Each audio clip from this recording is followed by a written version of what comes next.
Всем привет! Вы на моем канале Моя Азия. Сегодня я вам расскажу, как жизнь в Южной Корее повлияла на меня. Да, в принципе, с учетом того, что я увлекалась Азией еще со школы, не так уж много, по идее, изменилось, но с учетом того, что я теперь живу на территории Азии, многие вещи стали, ну, скажем так, наконец-то обыденной частью моей жизни. Ну что же, поехали? Да, приехав в Корею, я стала пить больше кофе и воду. Да, растворимый кофе, кофейни, в баночках, неважно, вы найдете гораздо больше кофе здесь, чем чая, потому что чай здесь больше цветочный, так, чтобы подкрасить водичку, и нашего такого черного или зеленого, там, ахмат, нет. Кофейн гораздо больше, чем каких-нибудь чаевин, и если вы придете в кофейню и попросите чай, вам дадут чай в пакетике. Острая еда. Со всем моим гастритом, тын-дын-дын-дын, я привыкла к острой еде. Спасибо КННу, я поняла, что острая еда бывает вкусной, и я теперь без нее просто не могу жить. Когда я приехала в Россию, я просто не могла. Для меня казалось, наверное, что все постное. И я, как моя бабушка, просто начала все яростно перчить. Просто конкретно так вот табаской, черным, красным. И мама с папой удивлялись, типа, с чего вдруг я такое острое ем. Но на острую пищу я пересела именно здесь. И мне теперь кажется, что если я не ем чего-то острого, моему организму конкретно чего-то не хватает. Есть сало! Жареное сало! Да, я сейчас говорю о самгёпсале. Первый раз, когда я увидела, как маленький тоненький кусочек сала кладут на, понимаете ли, гриль и жарят, а потом едят в прикуску с листвой, в прикуску с мясом, с кимчами, иногда с рисом, у меня был шок, почему они едят таким образом сало. Его же надо замариновать, потом аккуратно нарезать. В общем, я долго привыкала, на самом деле, к тому, что они едят сало. И теперь тоже считаю это частью своей жизни. Периодически мы, конечно же, выходим для того, чтобы поесть самгёпсаль, потому что если готовить его дома, вонища будет стоять нереальная. Я стала чаще... Нет, не чаще. Я теперь просто ем рис каждый день. В азиатской культуре, если ты хотя бы раз в день не съел мисочку риса, это что-то не то. Нет, так нельзя. Чимек для меня стал просто неотъемлемой частью жизни. Хотя бы раз в месяц чимек должен произойти. А это chicken and mekchu, то бишь курица с пивом. Ни курочка KFC, ни курочка Макдональдса не сравнится с курицей здесь, в Кляре. Это нереальное что-то, это стало моей жизнью, и это действительно просто... Но есть и другая сторона монеты. Я стала в прикуску с пивом, такие есть сладкие печеньки, чипсы и так далее, потому что здесь для них есть в прикуску с пивом шоколадку, конфетку, там какую-нибудь карамельную конфетку, считается обыденной частью жизни. Для меня пока вот до такой степени не дошло, но печеньки сладкие я уже в прикуску ем. Ну нету тут нормальной воблы, ребята. Как вы уже знаете, в Корее, как и в Японии, и в принципе в Китае, половая жизнь. Ну, я имею в виду, вы едите на полу, спите на полу, учитесь на полу, сидя на полу. Это считается абсолютно нормально. Наши деревянные тела и ноги, которые не привыкли в присядку сидеть, как минимум, в таком большом временном промежутке, конечно же, затекали ноги, и было просто нереально, но теперь для меня это такая же часть жизни. Я иногда не хуже корейцев пытаюсь даже как-то вот на стульчике себе устроить позу йоги, но не все время, конечно, у меня так получается. Я пользовалась этим еще в России, потому что у меня, в общем-то, проблемы с соплями, это иначе не назвать. То есть, в общем-то, сопли со мной пермоментно. Будь то аллергия, будь то простуда, они, в общем-то, не кончаются никогда. Они либо их много, либо их мало. Естественно, мама не могла все подряд стирать в таком количестве.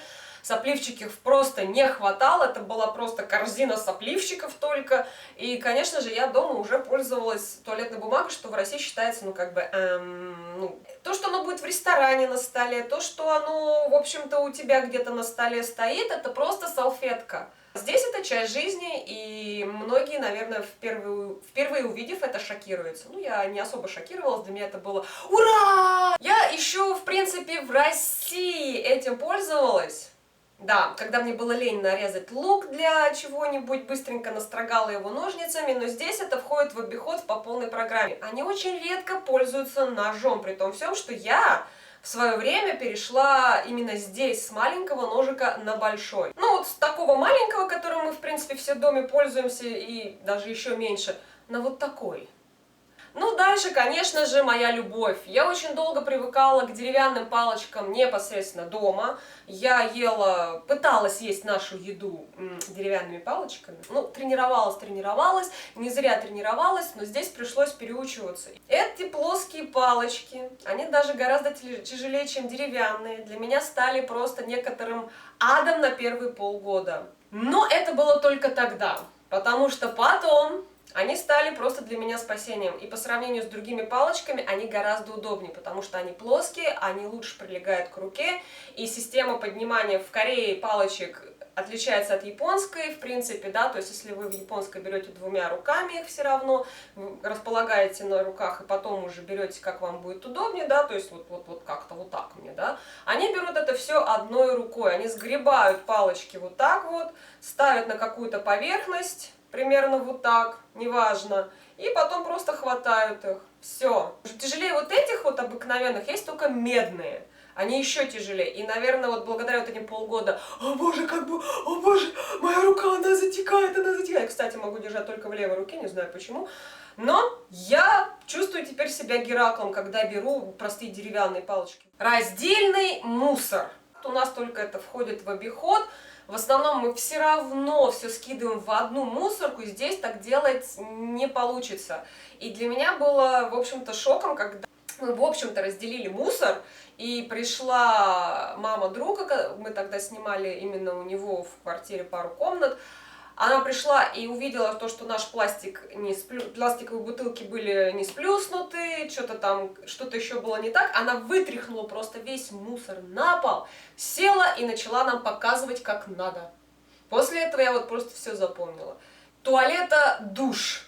То есть в маленьких квартирах туалет и ванная, точнее душ, это одна вот просто составляющая. То есть вот у нас бывают такие маленькие туалетики, да, я думаю, многие знают. Там, знаешь, вот буквально можно только сесть вот так вот, да, ноги в притычку, все, короче, сел, можно свои дела делать, а тут еще сбоку такая небольшая раковина, чтобы ручки так пополоскать. Здесь это абсолютно нормальное дело, то есть туалет и душ, это вот, не знаю, для меня это было шоком, теперь это, в принципе, обыденное дело, но многие, кто видели, они типа, о боже, это как вообще? Дальше, конечно, сауны. Это обыденная часть жизни любого корейца. Раз хотя бы в неделю кто-нибудь допадет, особенно девушки, поскрабиться, попотеть, лишний вес убрать, кожа вау-вау-вау и все такое. Здесь хотя бы раз в неделю ходят в сауну. У нас тут в каждом районе есть некое количество саун, ночных, не ночных, спортивных. То есть все есть, и это офигенная просто какая-то часть жизни, от которой я даже тащусь. Возраст имеет значение, он стал большой проблемой для меня, потому что даже разница в 2 года уже отпечатывает огромные проблемы. И по факту я очень долго привыкала к этому, потому что у нас как бы у девушек нельзя спрашивать возраст, ну вообще. Это не культурно, и объяснять им это очень сложно. А почему? Потому что, в принципе, что в Японии, что и здесь, в Корее, построенное общение на возрасте. И когда люди узнавали, что я там на 2 года старше, на 5, не дай боже, только что 5 минут назад ты с человеком общался абсолютно нормально, все было замечательно. И вдруг он задает вопрос, ты начинаешь с ним шутить, он узнает, конечно, возраст, и тут вот это состояние, когда он сидит спокойно, вольготно как-то вот так, они выпрямляются, у них как будто штырь просто вставили в спину, они выпрямляются, начинают с тобой очень холодно и издалека общаться, да, и ты чувствуешь себя каким-то прокаженным на самом деле, но этому не надо удивляться, к сожалению, они должны к вам привыкнуть по культуре Кореи, о которой я тоже потом расскажу, если будет интересно, это просто необходимый этап в общении. И, конечно, переходим на поклоны. Да, здесь поклон это такое же приветствие, как у нас обнимашки, по щечкам целовашки, рукопожатия и так далее, потому что здесь рукопожатие еще не сильно вошло в обиход, поэтому, естественно, люди кланяются, потому что, ну, как бы тактильный контакт здесь еще пока не так сильно развит, и если вы еще, ну, не знаю, не такие хорошие друзья, поэтому поклоны отвешиваются просто везде и всюду. Конечно же, экономия газа, электричества, воды, здесь это все учитывается, у нас теперь тоже есть счетчики, я думаю, вы понимаете, но здесь газ стоит очень дорого, поэтому лишний раз там на газу что-то приготовить, это просто ой-ой-ой. Не очень экономно к этому относятся, и лишний раз вообще ни свет не включат, ни газ не включат. Ну и переходим, наверное, к самому такому классному моменту, потому что я его решила оставить напосля, это одежда. И я очень долго привыкала к тому, что по факту все вообще странно одеваются, и как-то вот просто штамповано даже, да, и самый главный момент — это тапочки. Человек классно одет, у него костюм, он весь такой вау-вау-вау, или эта девушка, все классно, у нее там просто все замечательно, и вдруг, как у нас сланцы, извиняйте, с носками, здесь то же самое, абсолютно нормально. Просто взять и выбежать в этих тапочках, так называемые тапочки для улицы, куда-нибудь в Пиониджом, то бишь маленький там магазинчик, еще куда-нибудь там, или вообще там в ближайшем, так сказать, окружении от своего дома, это считается абсолютно нормальным. Но этим, конечно, все не ограничивается, дорогие мои. Самое классное — это когда они такие все стильные и классные, вдруг такие спросонья: боже мой, я забыл купить сигареты, или что-то там, ой, боже мой, я там перепил, мне нужно срочно там себе купить классную штуку, чтобы быстрее протрезветь. Они вот во всем этом красивом одеянии, особенно когда холодно, еще и в мохнатых штанишках, идут медленным, взъерошенным вариантом в какой-нибудь ближайший магазинчик за своим спасением, сигаретками или той самой жидкостью, которая поднимет их на ноги. Такие вот изменения со мной произошли, какие-то я, в принципе, наверное, жаждала пол своей жизни, что касается еды и пользования палочками, а какие-то вот я к ним привыкала, такие как острая еда, чимек, и вообще походы в сауну периодически. Много получилось, простите, я надеюсь, вам было интересно. Подписывайтесь на мой канал, не забудьте поставить пальчик вверх, конечно, и... Та-да-да-дам! Да, я хочу сделать небольшой giveaway. Опять AMA Post. Все, кто хочет получить одну из открыточек вот этих вот, не забудьте оставить в комментариях, конечно же, хэштег с AMA Post, чтобы я знала, что вы участвуете. И, конечно же, да, в конце месяца, да-да-да, январь 2017 года, 30 число, я объявлю победителей. Так что удачи, хороших выходных, хорошего дня. Всех обнимаю, целую, пока-пока!